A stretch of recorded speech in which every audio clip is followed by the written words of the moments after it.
Today I want to talk a little about a case presentation. Obviously, it's very important. We want to be able to help people and get them to move forward in their oral health.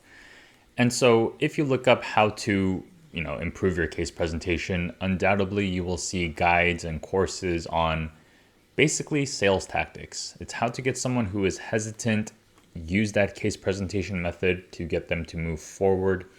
And I think that kind of misses the purpose. The purpose that the conventional approach sees case presentation as is a persuasion technique rather than the approach that I believe we should be taking.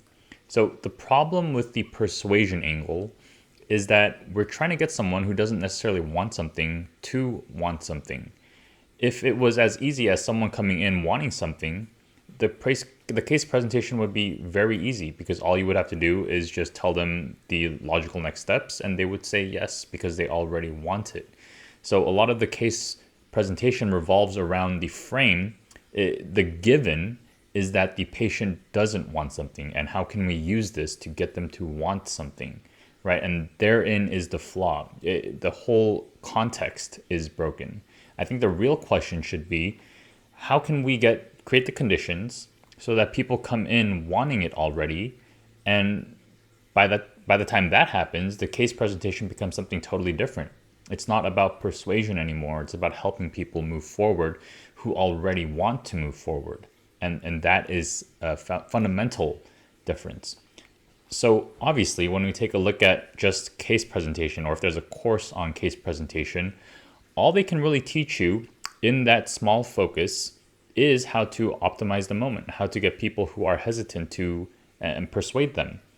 So we can't actually solve the issue of case presentation at the case presentation level. We have to go one step higher, which is how can we create the conditions to bring people in who want what you offer, and the case presentation becomes much smoother. All right, and that higher level perspective is the work of positioning and alignment with a group of people who have specific needs, identifying exactly what it is, like what do they want first, right? What is it that they're looking for, creating a practice that does it, and having those people who have those needs, getting them to select you. That's the challenge. If you can solve that, then when they're in the chair and you're presenting to them, it becomes way easier. One of the ways I work and do my sales is not from a way of going out and doing outreach and getting people to come to me and then persuading them, people who might be a bit hesitant or curious.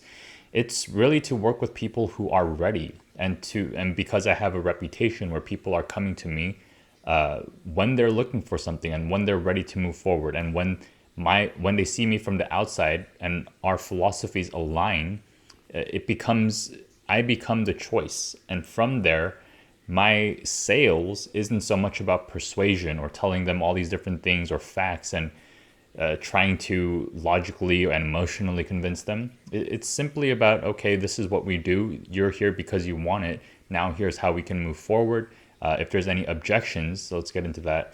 So there's two, the traditional way to approach objections is that we have to overcome it. This is something that we have to butt heads against and figure out these logical points that these people might have, how we can maneuver around it and manipulate them to still want what we are offering.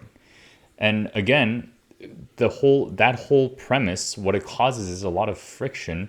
And if someone ends up saying no, that whole case presentation just became a back and forth tug of war, and they leave feeling a bit, dissatisfied or a bit irritated. And we don't see that. We don't see what happens. We see the positive reputations of referrals coming in, but we don't see the negative effects of negative reputation being spread. And I think that is much more emotionally, negative experiences are much more emotionally impactful than positive ones. And so the positive returns that you see on any good interaction, you can bet that the negative experiences are going to be much larger than that. All right, so objections are not something that we're meant to fight about. But if you take the approach of the case presentation being something that is a persuasive tool, then it's going to have to be that case when you run into any objections. With our approach, when we're trying to create better conditions where people are coming in already aligned, objections become really one of two things. It becomes a way to help people because, one, the objection is a logical resistance. They have something they need to work out. They have to talk to their spouse. They need to move some money around. And these are things that we can work together with them to figure out, because the foundation is that they still want to do what you provide. They still want to move forward, but the objections are just hurdles that we can work out with them. In the other case, where case presentation is persuasion, the objection is from the foundation that they don't want what you're asking them to do. All right. And the second type of objection that can come with our approach, which is to, first create better alignment, is that simply they're misaligned. That your practice and your approach, your philosophy, the way you do things, the treatments that you would prescribe are just not aligned. This is a patient who has come in without alignment somehow. And in that case, that's okay. If you've done the work of creating strong alignment already, you have plenty of other patients who are willing to move forward. And so the most generous thing you could do for this patient who is not aligned is not to convince them to do something they don't want to do. That's something that isn't aligned with their philosophy. And I go back to some of the best advertisers, the best copywriters, the best marketers. The one principle that they'll always hold is that you don't try to go in changing people's beliefs. This is not something that you do. All you can do is start with their existing beliefs and leverage that towards the actions that and outcomes that mutually benefit both of you. So again, we're not trying to go in and change beliefs. For those patients, the most generous thing you could do is refer them away to an office who is more aligned with what they're looking for. And so it would help now to have a list of different offices that you can refer to.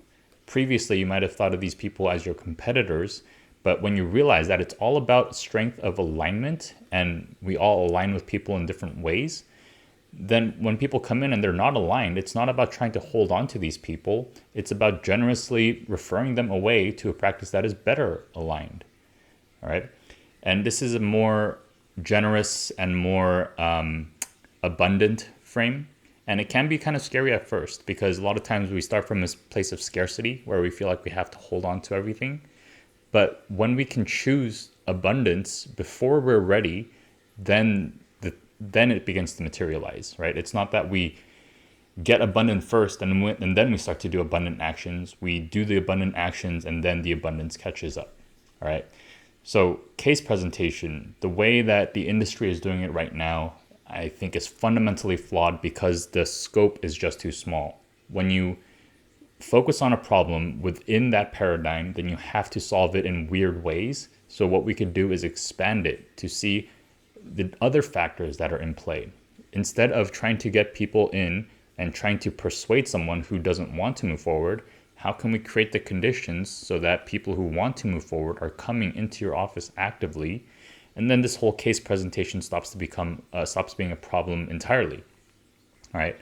So that's the reframe I want you guys to think about. Hope you found this video interesting and probably valuable and helpful. And that's it. And I'll see you guys in the next one.